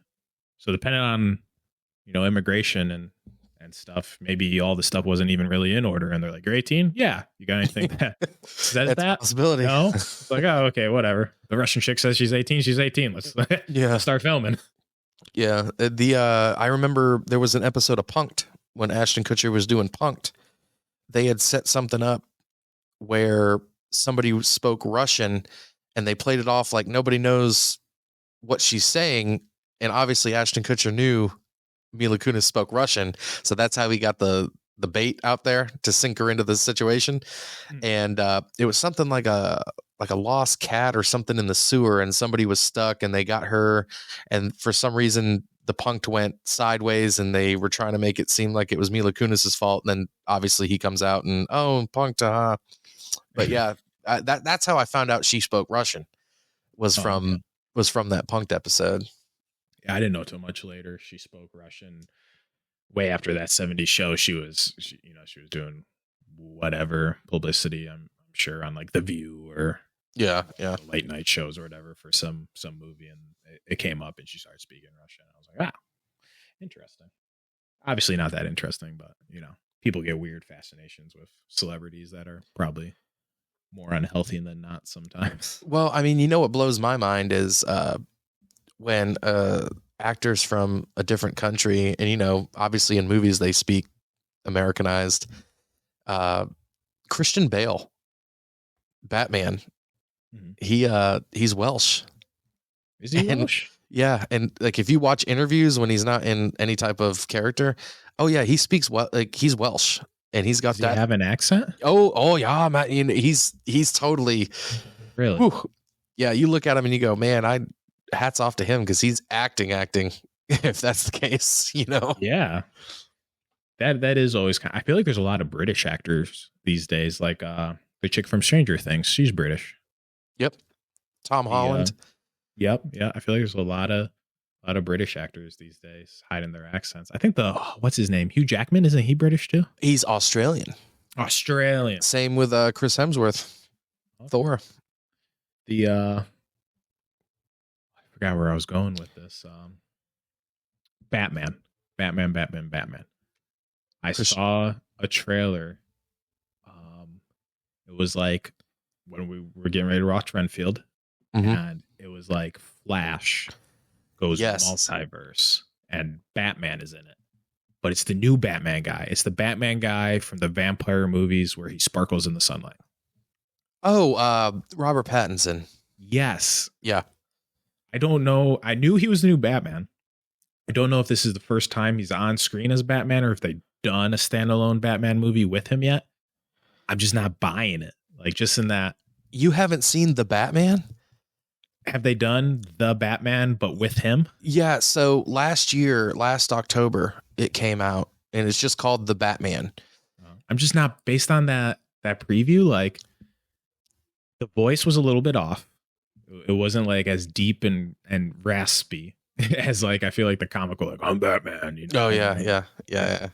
But then also like, I don't know what it was, but like him in the costume, like just kind of looked small and not like, I'm like yoked you up Batman. Yeah. You know what I mean? He just kind of seemed like almost like an Abercrombie and Fitch model in like spandex. Let me tell you something. So the Batman, the movie is actually good. The action's good. Robert Pattinson does a good job, my man. I'm telling you, I was sold. Now, if you were saying you went to the movies at Renfield and saw the Flash trailer, the Batman that are in it is Ben Affleck, who played in the Justice League. That's the Bruce Wayne that's kind of in that. But then the other Batman that's in it is Michael Keaton. His Batman's in it from the like the 80s and early 90s. So yeah, that Flash movie is going to be insane. But as far as the Robert Pattinson Batman, I would recommend it, dude. Now I will say it's almost a 3-hour movie. Oh God! So it's on HBO Max. If you got that just only reason why I haven't seen Avatar yet is that runtime. I went on Christmas to go see Avatar. The kids were at their mom's. Fiance and I were like, well, there ain't nothing else open but the movies on Christmas. So we went to go see Avatar 3 hours later, 3 hours and 12 minutes later. It was okay though. That at-home watching experience where you can hit pause. Oh, absolutely. I will say, because like the first Avatar, they spent a lot of time on visual effects, like showing how beautiful the planet is and this and that. There is about 45 minutes in the middle of it where they're just swimming around with shit in the ocean on Pandora. Really? Yeah. A little bit of a filler. A little bit of fluff in there. But here's the thing, right? Within that time period, they'll sprinkle in a minute or two of dialogue where it actually kind of matters. So you have to watch it to get everything else. But there's definitely some fillers. If you rather just stream it, I'd recommend it. Just stream it, pause it, cut it into 3 sessions. Who knows? Possible unpopular opinion. I don't know if you went to a lot of drive-in movies as a kid growing up. Never been to a drive-in movie, man. Never been to a drive-in movie. So I went to a lot of drive-in movies as a kid with the family. I remember the first Pirates of the Caribbean. I watched it in the back of my mom's minivan at a drive-in movie, and it scared me. Wow. When they step into the sunlight, and he's like, "Do you believe in ghost tales or something like that?" He's like, Yep. "You best believe, because you're in one." And like, I was like, "Oh!" I pulled the blanket over my head in the back of the minivan. I'm like, "Oh my god!" Woo. PG-13 hit different. Tell you what. Yeah. But the drive-in movies, halfway through the movie, every time it would pause the movie, and people would go to the bathroom. They'd get more snacks, water, food, whatever, go to the back. And it was like a 20 minute pause, because maybe I just drink too much water. Yeah. We have a condition with number 2 going to the bathroom that gets in the way of life sometimes. Yeah. Deep into that. But watching Renfield, I had to go to the bathroom, and I'm like, why isn't there a intermission break? I just need 15 minutes so I can stay engaged in the movie. Work with me here. So I think they need to. I don't even know if drive-in movies are even a thing anymore. I feel like they were probably waning as I was growing up, and I was just a dumb kid and I didn't realize it was going out of favor, like Blockbuster. But Blockbuster, intermittent commissions. 15-minute, 20-minute breaks. Go to the concession stand. Go to the bathroom. I think it would kill it at the normal movie theaters, especially when you got 3+ hour long movies like Avatar. I remember back in the day, I think there was an intermission when Titanic came out. Mm-hmm. Titanic in 96 was like a 3+ hour movie. I think there was an intermission. You think there should be an intermission for movies that are over a certain amount of time? It would only make sense. Yeah, people, bathroom. Yeah. It's a thing. I see other people in the bathroom when I'm at the movie theaters. I'm only assuming that they're all not just first getting there. Some percentage of those people are also missing the movie. Yeah, because if they were getting there or leaving, there would usually probably be somebody outside waiting for them. Exactly. Yep. Exactly. And I will go to the men's bathroom, and there won't be people in the hall. Yep. Maybe I also just have a small bladder, because the wife always uses the bathroom after a movie. So I don't know. Maybe I just have a small bladder. But then sometimes, like salty popcorn, they put a lot of ice in the drink. You're kind of thirsty. It's a 3-hour movie anyways. What's an extra 15 minutes? Just hit me with that intermission. Or maybe just have an option. Like, there's 5 movies throughout the day, but this particular one has a break in the middle and the other 4 don't. So the people, they get to decide what they want to do. So this has been stewing in my mind since we were talking about the movie pass and buying tickets. So how you pull up the app, you look at seats, and nobody wants to sit right in front of the screen. They all want back, middle, so you're not staring up for 2 hours. Yep. So you can see what seats are left. Yep. Movie theaters have to be losing money on people that look at that. Like, let's say you want to go to a 3:00 and you see all the good seats are taken, and people go, well, maybe I'll just go to the 5:00 or the 7:00. And then they look at those, and maybe those are taken, and they go, well, forget it. 100%. Slightly anecdotal evidence.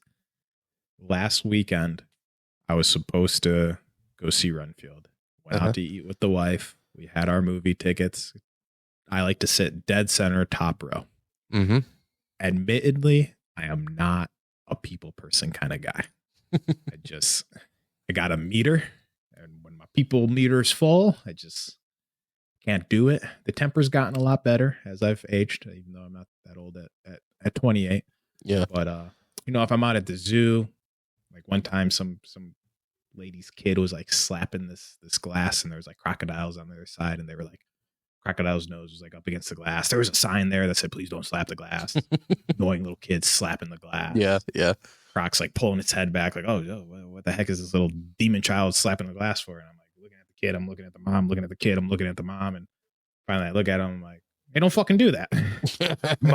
And the mom looks at me, I'm like, I'm gonna tell him not to fucking do that. And she's like, whoa. And I'm like, well, if you would tell him, I wouldn't have to fucking do it. Like, what? Yeah. I'm like, I don't think that's rude. The sign says don't slap the glass, and fucking flick you in the forehead and see if you like it, kid. Yeah, think about how much that pisses off that crocodile.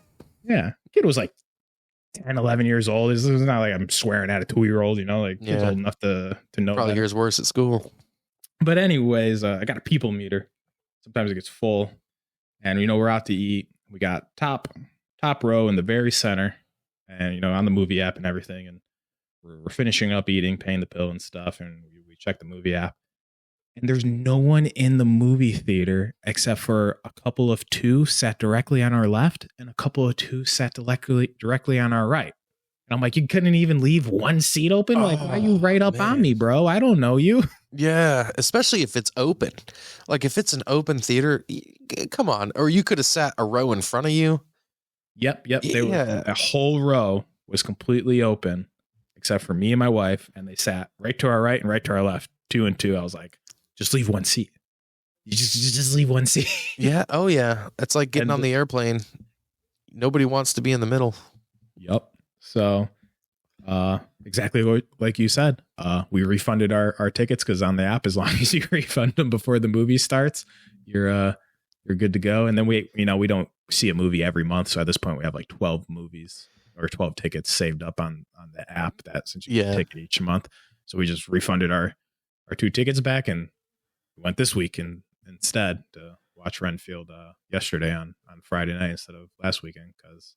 Like you said, we looked at the app and we're like, God, who the heck are these guys sitting right next to us? Like, what are you doing?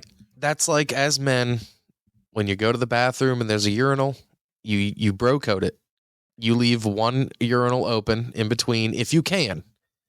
Yep. If you can. Now, if it's like you're at an event, like a concert or a sporting event, obviously, yeah, bathrooms are going to be busy.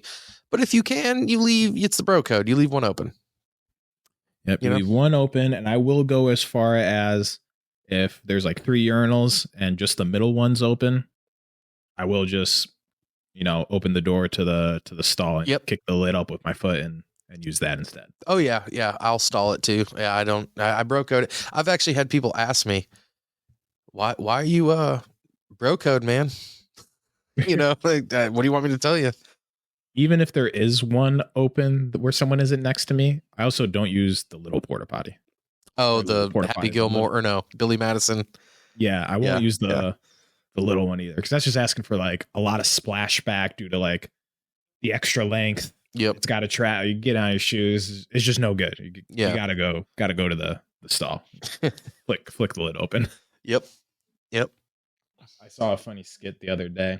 I have no idea who the comedian is, but whatever, at the risk of offending people this day and age, whatever they prefer to be called, midgets, dwarfs, little people, I for sure think dwarf is not a thing due to movies and stuff. I don't think they like to be called that, so maybe just little people. But he was a comedian on stage. He's telling a story about how he went into the restroom the one time. There was like 30 urinals open, but this dude who's like 6'6" is using his urinal. People start like nervously chuckling in the crowd, and he's like, "I know you all know what urinal I'm talking about when you say my urinal." Oh yeah. He's like, I went up behind him and I kicked him in the back of the knees, and he fell into the urinal. He's like, I know you all know what I'm talking about when I say my urinal. Oh yeah, that one that's at the elementary schools. Oh yeah. I don't remember what I was at. My middle school used to be connected to the elementary school, like 3rd through 5th grade, and then 6th grade. And I had to go over to the elementary school one time, and I was like in the 8th grade, right? And I hadn't been over there since like the 5th grade. I was like, man, I gotta use the bathroom, and it was like an awakening for me. I go in the bathroom, and I never realized that it's all smaller. The toilets, the urinals, the sink, everything. Because it's a bunch of like 7-year-olds using it. So they don't, it's all 7-year-old size stuff. And I'm like, it just seemed normal to me because like it fit me, but I'm standing there and like gotta like bend at the knees, and I'm like, oh, this never even clicked to me. I never even realized that the toilet at school is smaller than the toilet at home. Like, how did I not realize this? Yeah, I hate going to like school events for my kids, and you have to use the bathroom. Everything's miniaturized version. Didn't even click to me. All came in at 8 years old. There's been a few times in my life where I feel like what I thought in the world was true came crashing down. A perfect example must have been like our 3rd year in Alaska, our last full year. We have a bunch of people over at the house for the Super Bowl. Mm-hmm. And this lady comes walking in. She's the wife of one of my coworkers. And do you know what buffalo chicken wing dip is? Yeah. Okay. So she walks in with buffalo chicken wing dip. And I'm looking at it. I'm like, that's buffalo chicken wing dip.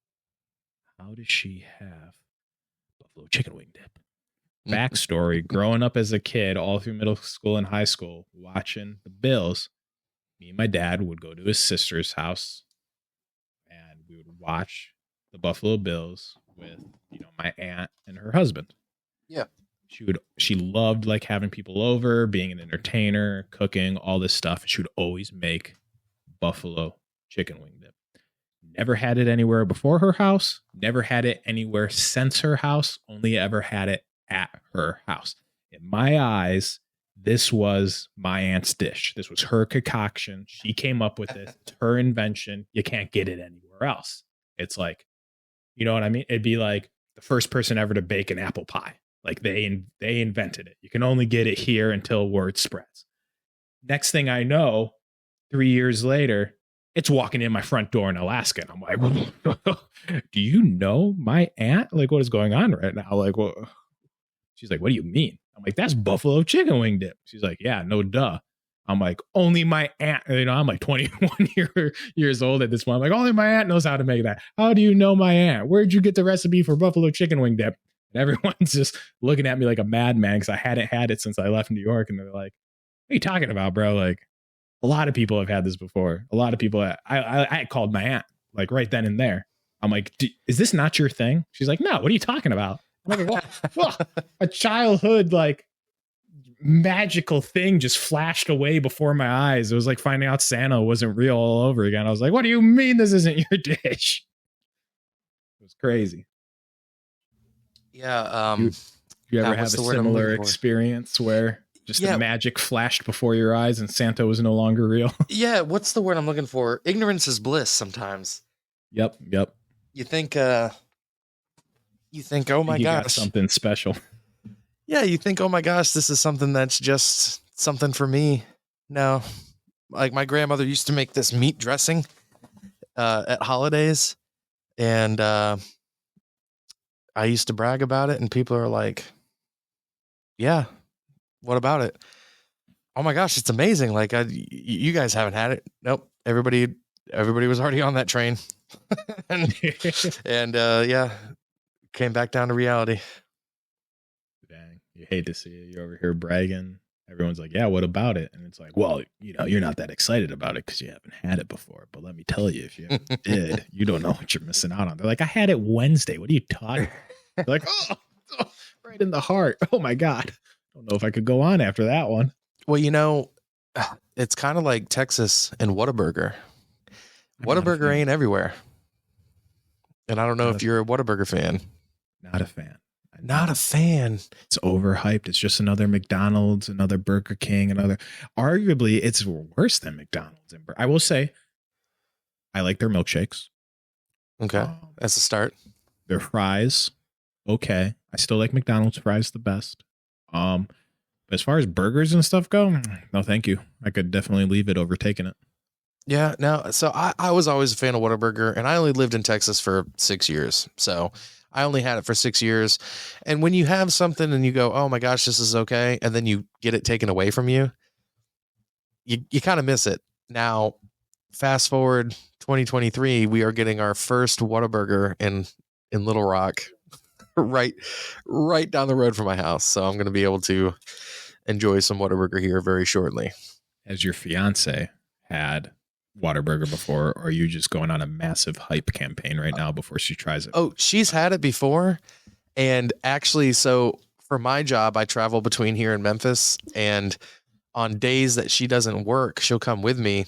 And there's a Whataburger in South Haven, Mississippi, right outside of where my office is. And we actually had Whataburger last week. Oh, okay. Yeah, she likes it. Yeah. Yeah. I feel like the hot fast food right now is Chick-fil-A. Oh, yeah. Chick-fil-A. Lines everywhere. Yep. The move on Chick-fil-A, if you've never done it before and you got one nearby, you go. Oh, yeah. We got one right on the corner. Yeah. Yeah. We go there a lot. go at 11 when they're switching from breakfast to lunch, and you eat inside. Yeah. Every time at 11 o'clock, they always bring out the leftover breakfast food on platters and just give it away for free. Oh, you're talking hacks right now. Hacks. Nice. Hacks. 11 o'clock, sit down, get yourself just like a fry and a water and just wait for the buffet to begin. That's cool, man. I didn't know. I never really go inside unless it's dinner time because usually I only go inside because the drive-through is so long, and they're usually pretty good about getting the drive-through through. It's pretty quick compared to a lot of other places. But I just don't like to sit in my car that long. There, regardless of the heat, they just got them sprinting around with those little iPads up and down the lines, moving into you know what they started doing? I don't know if they started doing it everywhere, but here in Arkansas, they started building like overhangs, and they got fans out there for them and awnings. Really? Yeah, it's actually nice. Like in the summertime when you're waiting, you're under shade. Yeah. Nope. I feel like Chick-fil-A almost might benefit from, since they're so popular, Opening on Sunday. A Sonic style thing. Yeah, everybody puts in a stall. Yeah, where maybe it's just not cost effective. Possibly. Or, the thing about Chick-fil-A, they like to be like family oriented. So I think maybe they still want that sit down factor. Yeah. And then even if you are going through the drive through, still that face to face instead of just a box and a screen. Yep. Yeah. I mean, they get it done. I mean, the lines will be wrapped around the building, and then like the turning lane to get in the parking lot will have like cars in the road waiting, and oh yeah, they'll get in and out quicker than sometimes when it's just you alone in McDonald's. And man, like I've had just some throw your food in the bag and just lie to you about the ice cream machine being broken because they hate you. Yeah. McDonald's, the last couple times we've gone, every single time we either have something forgotten or the order's wrong. There's always something. Always actually, what was it? Was it Domino's that we ordered? I think it was Domino's that we ordered. They got our order. They didn't get it wrong. It was missing items. It was missing like, not the breadsticks, whatever they call their bite thingies, and ranch and marinara sauce. So I call them, and this Domino's is also like 2 miles down the road. It's not like I'm asking them to drive across town, right? Like, you could jog there and back in 20 minutes, let alone a delivery driver. So I call him, I'm like, hey, blah, blah, blah, this missing, that missing. And this lady on the phone literally just goes, so what do you want? I'm like, well, I'm not calling you to like provide a verbal, survey of your customer service. I would like these items that I paid for and request it with my food. And she's like, oh, like, yeah. So some silence. And then I hear like a guy in the background go, what does this guy want? And she's like, I guess he's missing stuff. He's like, so does he want it? She's like, I don't know. I'm like, well, I just told you that I wanted it. Like, what? What do you think? Yeah. I hear the phone like get passed over, and he's like, oh, hey, sir, blah, blah, blah. Are you missing some stuff? And I'm like, yeah, I was wondering if I could like get the stuff that I paid for and, you didn't bring. At this point, I was like being a little facetious. Yeah. He's like, oh, yeah. He's like, the delivery driver's still out. Whenever he gets back, we'll send it. And I was like, oh, okay, thank you. And then I can hear him like talking shit as they're hanging up the phone. I'm like, these motherfuckers are going to spit in my fucking breadsticks on the way here. Yep. The delivery driver came back and he was very apologetic, and it wasn't his fault or whatever. I'm sure he just picked up whatever was put out there and told where to go. But I was like, how are you going to give how are you hassling me right now? Like, I paid for these things and I requested them. It's like you're inconveniencing them. Yeah, I'm like, just bring them, bro. Like, I understand, not a fabulous job, and I'm sure you deal with a lot of shitty people and get shit on, but I'm calling, I'm being polite, I'm just letting you know I missed some things. If I could get the things and just get an attitude, like, what the fuck? Mm-hmm. We ordered pizza on Super Bowl, and I know it's busy. We ordered like beginning of the second quarter, hoping to get there for halftime, and it did. Driver comes there, answer the door. I get the pizza. I'm standing there, and the driver's kind of looking at me like, okay. And I was like, my sodas? You got any of my sodas that I ordered? And he just goes, "Oh man, I'm so sorry." This guy didn't even go back to the store. He went to the local gas station that was on the corner and bought 2 liters. And you know those are price gouged at the gas station. Yeah. He bought 3 2-liters that we had ordered and brought them right. He was back at the house within like 7 minutes. "Hey man, I'm so sorry. I'm so sorry." "Hey dude, you're the man. Like, you didn't even go back to your store. You bought these on your own, bro. I ain't. Have a good night. Here's $5 more." Mhm. You know, That's customer service right there. Was it like a kid? no, Or- that's the thing. It was, this guy had to have been in his late 40s, early 50s. So like he knows probably good work ethic and customer service, things like that. Yeah, that's good. That's good. He's out there jobbing, out there working. Fun fact: I also have pizza on the way in the next like 15 minutes. Not Nice. Domino's this time. No, not Domino's. What do you got? What you got? Hungry Howie's? We have a local place here. I feel like every town has like some kind of like Marco's or Yep. Luigi's or insert, generic Italian family name here, kind of. Mario's. Yeah. Yeah, pizza joint. So we got some pizza coming from a place like that. I like it. The wife doesn't like it. She's a Domino's kind of person, but Yeah. I just don't like Domino's. The other place is better. It's not great. I've yet to find like solid pizza since leaving the Northeast. It's just Alaska, they have it, Colorado, Texas, Florida, Mississippi, maybe Georgia. I doubt they're gonna have it too. Probably not. No, Just not there. Just not there. man.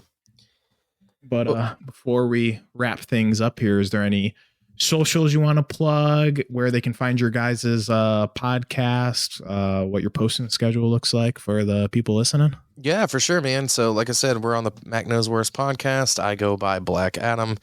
You can catch the Mac Knows Worst on any of the socials. It's at the Mac Knows Worst, except for Twitter because of the character count. It's just Mac Knows Worst, MAC Knows Worst. And then my socials, I'm at Black Adam on everything. So that's where you can find us. We release every Tuesday. Okay. Spotify, iHeart, anywhere you get your podcast. For sure. That actually just reminded me, because I thought about it at the beginning. Before we wrap things up here, where did Black Adam come from? Oh yeah, I did tell you there was a story there, huh? Before the movie. So what's the details on that? So I used to work at a bar. I used to do DJing and run the karaoke there. And before I got there, the music choice was different. And I just, growing up, being 35, mid 2000s hip hop was like my thing. So I played a lot of that. And a lot of the black folks in the crowd, they were like, "Man, I can't believe you're playing this. This is awesome." And one of them just started calling me Black Adam. And, over the microphone, he'd be done singing. He'd be like, "All right, yeah, give it up for your KJ Black Adam." And it just stuck. And I just rolled with it. I wasn't going to argue.